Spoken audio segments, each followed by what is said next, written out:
struggling artists realize the world is cold, but we came here to spark it. Swimming little guppies in a sea full of sharks. It's gonna take a miracle to not end up hard.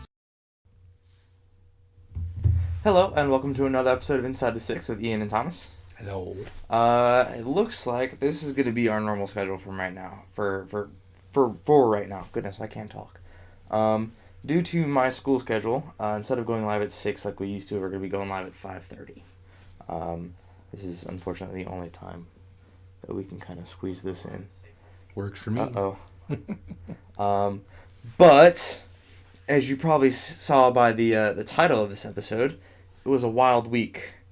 And I want to start with the first big one. After a 1-1 draw with Wolves last week, Man United really needed a win. They didn't get it. After they realized they didn't win, they should have gone for a draw. They didn't get it. They lost 2-1 to Crystal Palace. And honestly, at Old Trafford. Yeah, at Old Trafford. It is the first time in history that somebody scored a 90th minute winner against United at Old Trafford. So that's sick. It was a very nicely worked goal. Jordan Ayew scored early on in the first half. Marcus Rashford missed another penalty. That's the second penalty they've missed in a week. They missed one against Wolves as well. Yeah, that was Paul Pogba. So they took our advice and let someone else shoot the PK. Wah, wah. And in a post-match interview with Ole Gunnar Solskjaer, he said, well, we just need to keep winning penalties and we'll score them eventually. Which... That's a terrible tactic. Exactly. It's just like, I mean, okay. Let's not actually play let's not try and score in the run of play. Let's just win penalties. Let's not put our $200 million in players to work. Let's just score penalties. And it was just... Eventually statistics will lean our way. That was just... It was a weird comment. Yeah, but I mean, they were 1-0 down until the 89th minute, where Daniel James scored. And there were memes that popped up all over the place. He's running to the stands celebrating, and the rest of his team, like Rashford and Martial, are running up to him with the ball in their hand, like, come on, like, we got to get this back started to see if we can get another goal here. And it ended up going against them with the Patrick Van Aanholt's goal in the 90th plus 3 minute. And it was such a good goal. I mean, obviously, I'm probably a little biased just because I wanted United to lose, but it was it was a very good goal. The second upset of the week, we'll go ahead and skip down to that one. This is not a result I would have expected. And watching the game, Newcastle deserved it. Absolutely. Despite some of the stats, Newcastle were somehow able to pull out a 1-0 win over Tottenham. With 20% possession. With 20% possession. They had one chance in the first half. They took it. They scored, and they basically sat back and played the counter. And I remember I said it multiple times during the game. Newcastle's defense was one of the most disciplined I have It was absolutely ever rock seen. Solid. Their formation, their placement, just the speed with which they got behind the ball in transition. Their lines were perfectly online. It was textbook, and it really worked well for them. And they didn't just, sometimes teams like that, they'll go 1-0 up and they just kind of park the bus and hope for the best. They didn't do that. I mean, they still were they were defending very well. They defended deep, but when they did get on the counterattack, they still looked dangerous. Yeah. Even though they only had 20% possession, when they did have possession, they made it count. Mm-hmm. They could have had more goals. It could have been a much different scoreline than 1-0. I think they even rattled the framework a couple of times. But yeah, the one goal they had was a brilliantly worked play, excellent ball up to the center to Joelinton, and there's no G, which is kind of interesting. And a beautiful finish to slot it past Hugo Lloris. Yeah. The first touch was insane. Oh yeah, the first touch is what made the goal. Yeah. For sure. He just brought it down on the inside of his right foot from an overhead ball, put it right in front of him, about a yard out, and then one step to his left and slotted it right past Hugo Lloris. And there was no chance. And you could see the Tottenham defense looking at each other like, whose guy is your man. His placement was really, really good, too. He was right between two center halves, and he slid right through as the ball came around the other side. And nobody was watching him. They're watching the ball, expecting someone else to get it. Tottenham looked like garbage. I mean, they had 80% possession. They had almost 700 passes completed. And they did nothing with it. They did nothing with it. I mean, they had shots, but what would they have, like 4 or 5 shots on frame, I think? Yeah, I want to say it was something like that. They really didn't do anything at all. And you could look, Maurizio Pochettino, you know, he's usually pretty stoic unless he gets upset. And he didn't have any choice but to be upset for 90 minutes. His team looked like absolute ragged. It was very disappointing. There was one moment where they could have called for a penalty, and it wasn't called on the field. It went to VAR. Who was in the center? Mike Dean. Yeah. Mike Dean didn't call it. It went to VAR. VAR said there was no clear and obvious error. Right. But the commentator said, and we discussed it in quite detail as it happened, if it had been called on the pitch and VAR looked at it, it probably would have stood as well. Right. Just because it was such a weird penalty. VAR looked at it, said, it doesn't look like an error. I mean, basically VAR said, you could have called this either way. We're going to go with what you said. Right. And I think that's the real distinction with the way VAR has been used and the way VAR is being used in the Premier League. It's not to re-referee the match. It's to do one thing, and that's just to overrule a clear and obvious error made by the center referee. Center referee still has final say. You said it was Mike Dean? Yeah, okay. I remember the play. I just remember the referee. To me, if it was me, and even seeing it, you know, first time live in you know, at full speed, at live speed, I probably would have called it. I probably would have called and pointed to the spot. When they showed different angles and things like that, I can see where Mike Dean said, it's really not enough. Exactly. And obviously, you know, it would have gone either way. We had a different angle than Mike Dean had, and Mike Dean only had that one angle. And obviously VAR had, you know, a couple in slow motion. But it was, and for the past couple weeks, since the season started, VAR has been right in the headlines. It wasn't as big as it was last week, but it's there. Because, I mean, this could have made that game a 1-1 had they scored the penalty. But I think it's proving every week that they use it, that they're implementing it perfectly. That is exactly what I want from VAR. I want VAR to say, we don't see a problem with your call. Right. It could have been a penalty, but it's not clear and obvious. Right. Play on. Exactly. And that's how it worked out. And it did not go in Tottenham's favor. And I promise you that there are Tottenham fans out there who are boo-hooing, who are going to be very angry with that. Despite the fact that they were cheering for it last week. Right. So, I mean, it's it could have been a penalty. I think it should have been a penalty, but I see where VAR said it's not a clear and obvious error. It has to be an obvious, glaring mistake on the referee's part. It can't be, it could have been or it could have been. It has to be, this absolutely positively should have been this. That's what VAR is supposed to do. That's what it did during this game. And it cost Tottenham 3 points. The VAR did not cost Tottenham 3 points.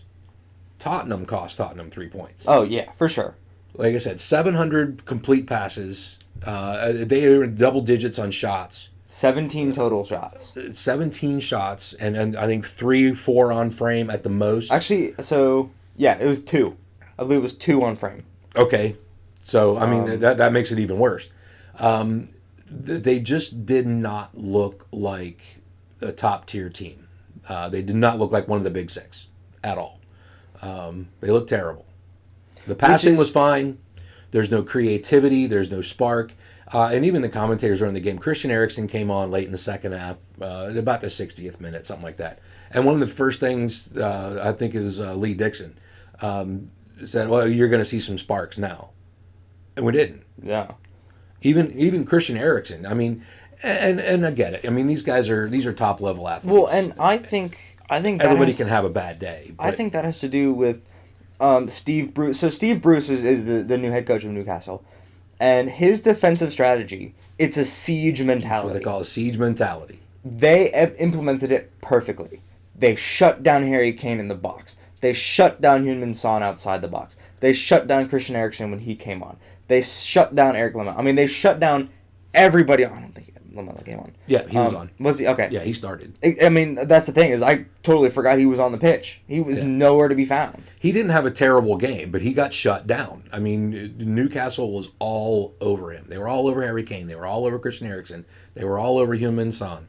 That siege, the siege tactics that Bruce put in play with Newcastle worked exactly to plan.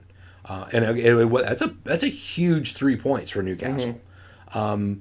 That's one of the toughest matches they're going to play this season, and that was at White Hart Lane. Yeah. So you got Manchester United getting drilled out at Old Trafford. Tottenham got absolutely shut down at White Hart Lane. And there's a third upset. It's a bit of a minor one. Everton also did not pick up 3 points this week. Aston Villa were able to pick up their first 3. That's really not huge news. No, especially, I mean, unfortunately, I mean, I wish that would be huge news. I Because know. Everton should be that team. It should be. But they haven't been the past, 3 seasons. Yeah. It's been very, very, very disappointing. So, I think for the next couple of Everton seasons, needs they're to going to do. languish in mid-table mediocrity. I think that's where Everton's going to be. They need to rebuild. And the problem is I mean, they were releasing stuff for, new stadiums. Don't worry about that. Yeah. Build a new team that scores. Yeah, spend that money on some players. And Build a team around Jordan Pickford. He just signed a new 6-year deal. And he's playing in a mid-table team. Yeah. He is a world-class goalkeeper. True. He should not be in mid-table. That is Also inexcusable. Also true. So I don't know. I don't know. I don't know what's going on with the politics. I don't know what's going on with the money. What the board thinks. Marco Silva. What's he thinking? I still think that's part of it. I think his players still don't trust him. They're not buying in. Well, he left a team in the middle of the season. And that has to be on the back of their minds. Like, listen, this guy left a team to come here. And it's like once a cheater, always a cheater. That kind of thing. The next big opportunity opens up. He could be gone. Exactly. And I think that might be, it might be a small part of it. But I think it's something that can, effectively grow, like a cancer. That's constantly in the back of his players' minds. Listen, are we going to buy into this guy's stuff? And then, the transfer window opens up and he goes off to wherever, for a couple $1 million more bucks. Why are we buying into this guy's stuff when we're just going to have to change it in 6 months? I don't know. It's just a conjecture. Mm-hmm. Let us know what you guys think. What's going on with Everton? What is going on in the dressing room there? What's going on the pitch there? Something's happening, because just 4 years ago, they were, the powerhouse team that everybody knows them to be. And they're not able to put that on the pitch right now. And it's sad, because they do have talent. Jordan Pickford, like Thomas said, he's a world-class goalkeeper. I mean, he's on the England squad. And he just signed a 6-year deal with them. He deserves better. You've got... And other players on the team deserve better. Lucas Digne is a fantastic defender. Yerry Mina is a fantastic defender. Yeah. Morgan Schneiderlin's a decent midfielder. Gylfi Sigurdsson is a world-class attacking midfielder. You know who deserves better? Is a world-class attacker. You know who deserves better? the blue side of Merseyside. That's coming from a Liverpool fan. That's coming from a Liverpool fan. Ooh. I'm on the red side of Merseyside, and I think Merseyside deserves better. Of course, we have the best right now, so that's okay. 2 points clear. What's up, City? There it is. Anyways, let's see. We go over some quick games. Leicester 2-1 over Sheffield. Sheffield still look good. Yeah. They obviously weren't able to pull out the win. They just had a 2-1 win over Blackburn today in Carabao Cup. So they're still playing at pretty good levels. Southampton 2-0 over Brighton. West Ham 3-1 over Watford. That kind of doesn't surprise me. Watford's languishing this season. They haven't been able to really pick anything up special yet. Hopefully they'll be able to pick it up here pretty soon. City 3-1 over Bournemouth. That's to be expected. It's City. There's a game, Chelsea Norwich is a game that I really want to talk about because it's especially with what happened the first week with Chelsea. Everyone was like, "Oh my God, Frank Lampard isn't the right guy." We need to move. We need to find something next. Disagree. I think Frank Lampard is the right guy. Give him time. It's been 3 games. Yeah, and I think this week proved that he's probably the right guy because he brought Mason Mount and Tammy Abraham back, and put them on the pitch, and they scored goals. Yeah, Tammy Abraham with his first goal, actually his first 2 goals, and then Mason Mount with 1 as well, and they were fantastic goals, and it shows that putting the trust in these young guys, despite, we both talked about it. Mason Mount's first week at United was awful. It didn't seem like he could keep up, and I was saying it. He was saying it. All right, time to move on. He's still too young. Let him, put Pulisic in. But Mason Mount proved himself this week. He was a fantastic distributor, attacker, all around everything. I can't find anything to basically pinch him on. And I think it shows the post-game highlights and things like that. You go online and you read articles and interviews and you see pictures and you see short videos on Instagram and whatnot of what went on in the Premier League, and you can see the absolute joy on the faces of Mason Mount and Tammy Abraham. Well, especially when Abraham scored his first goal, his immediate reaction was to turn around and run to Frank Lampard and hug him. Absolutely. Because that is thanks the man, for the chance. That is the man who gave me my opportunity. Right. I'm paying him back for that. Right. And it shows that despite some of the stuff that's gone on with Chelsea over the past couple seasons, obviously they were in the Europa League last season. Obviously they want to be in Champions League. Losing Eden Hazard. The question was, who is going to fill in that goal scoring spot? They have a little bit of depth there now. And they have some depth. It's youth.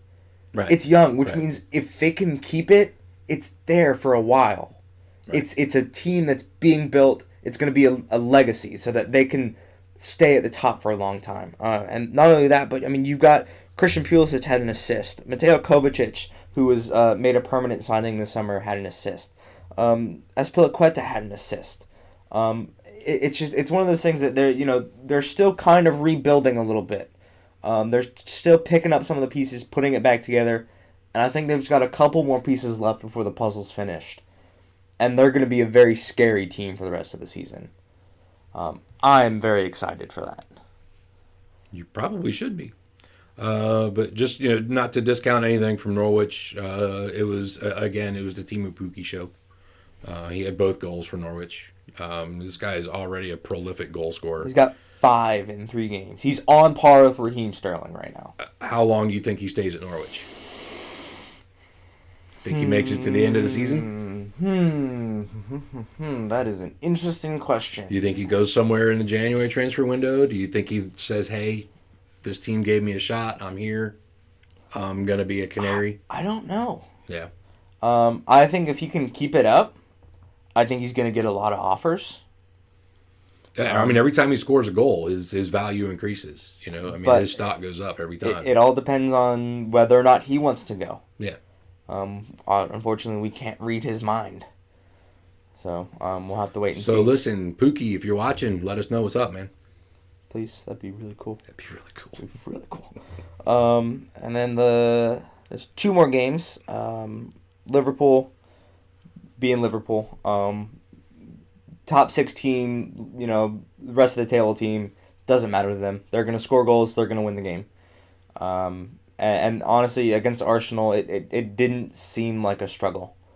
There were a couple of nervy moments, and Adrian had one that I mean he still hasn't had a clean sheet, this kid, but he's not doing terrible. He's coming up with some saves, and it was a 3-1 win. Mohamed Salah, Sadio Mane, the boys that should be scoring are scoring. Mm-hmm. And before the match, Jurgen Klopp's press conference, he warned Arsenal. He goes, "I will have a world-class top 3." And he wasn't kidding.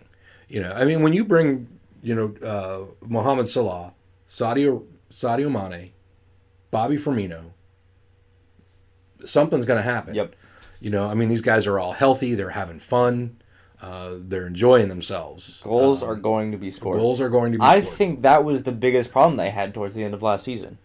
Is injuries it rattled them. They couldn't have all 3 up top. Yeah. But I mean, they played a lot of football, man, and and I hope it doesn't happen again because these guys haven't had much of a break. With African Cup of Nations, Copa America, Champions League. Yeah. They have not had much of a break at all. And I mean, I think the trainers and the coaching staff at Liverpool really have their work cut out for them, keeping these guys up and running. But they are enjoying themselves, and they're playing fantastic football.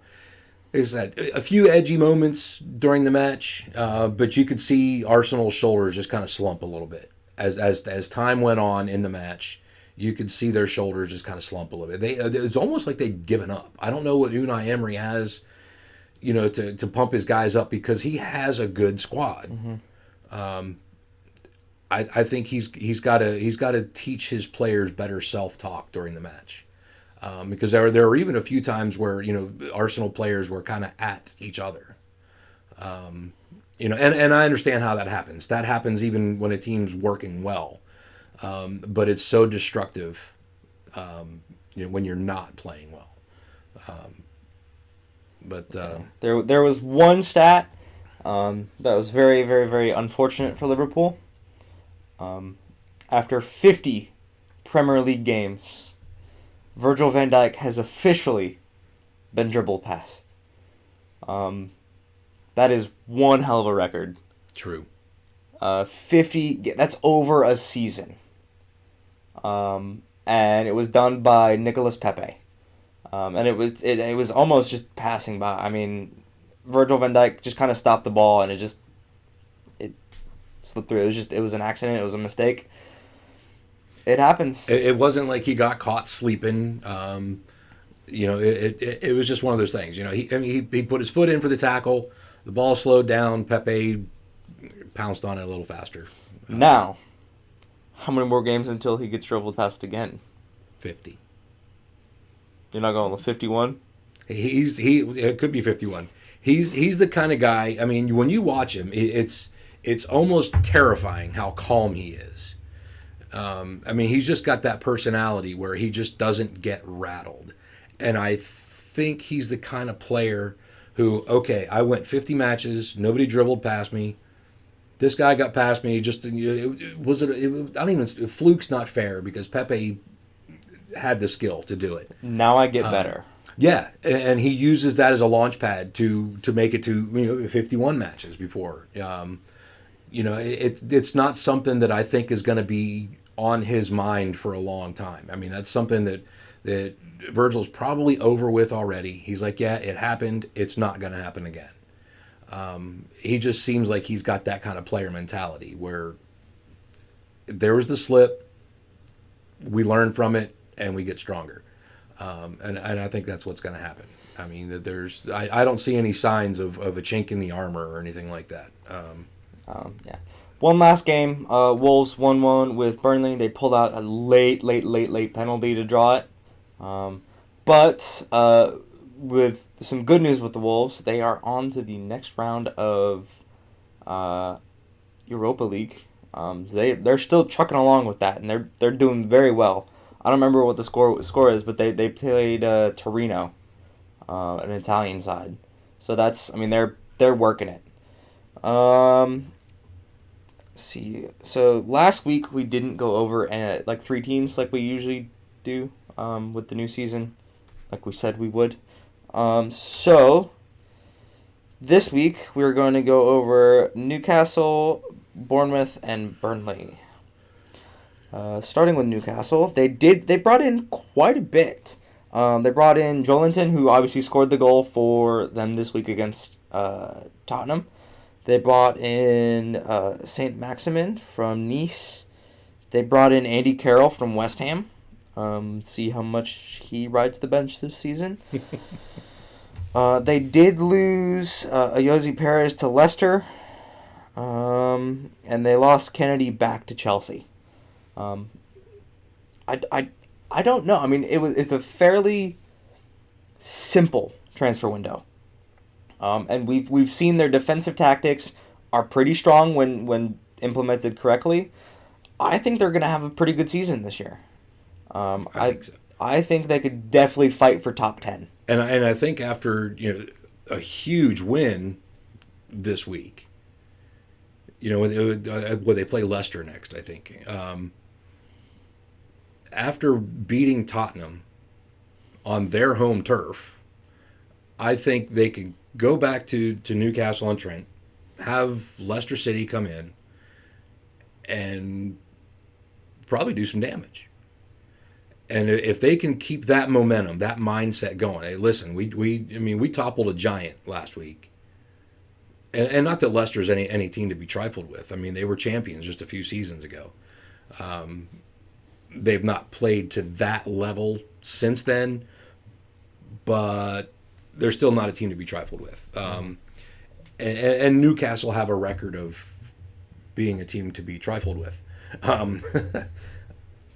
But I think if they keep that momentum going, keep that mental mindset going, keep that confidence, like, listen, lads, we did it. We played good football. We beat Tottenham. We can beat Leicester, and then move on to the week after that. I think they'll have a good season. Yeah. Bournemouth, not much really. No. They What did they do? Not much. They lost Harry Wilson, and then got him right back from Liverpool on loan. Who's that? Got Billing from Huddersfield. That's actually Philip Billing from Huddersfield is actually a pretty big move because he was one of Huddersfield's big stars last season. Yeah. Ooh, I lost my page. But other than that, they didn't really have much. I think Bournemouth's still a good team though. Callum Wilson extended his contract. Mm-hmm. Where are we at? There we are. Looks like they got Jermaine Defoe. Yeah. Back from Rangers, which, again, let's see how long he rides the bench. And Tyrone Mings went to Aston Villa. That's right. That was the big one I was looking for. But I mean, other than that, Bournemouth not much. Kind of a lackluster transfer window. But Bournemouth's are still a good team. They have the talent. They have the youth behind them. With Nathan Ake in the back, they have that one. It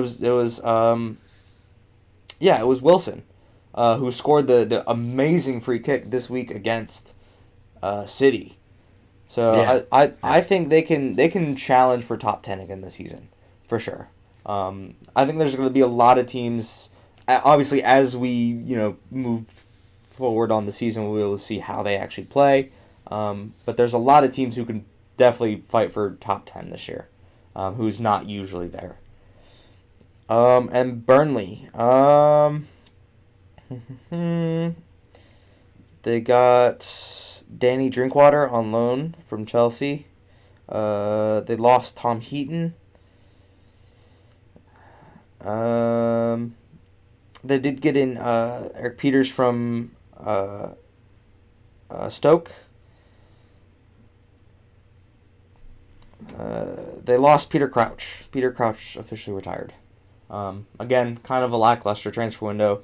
Unfortunately, with these smaller teams, they don't have the money to do a lot of big things. So we don't see much in terms of transfer window activity from them. And when you see something that happens to them, I mean, it's usually a really big deal. I mean, you're like a club record signing of £32 million. Yeah, exactly. The Newcastle's Joelinton, I believe it was like 27 million is a club record. So I think Burnley can also fight for some higher spots this season. Obviously, last season did not go the way that they wanted to.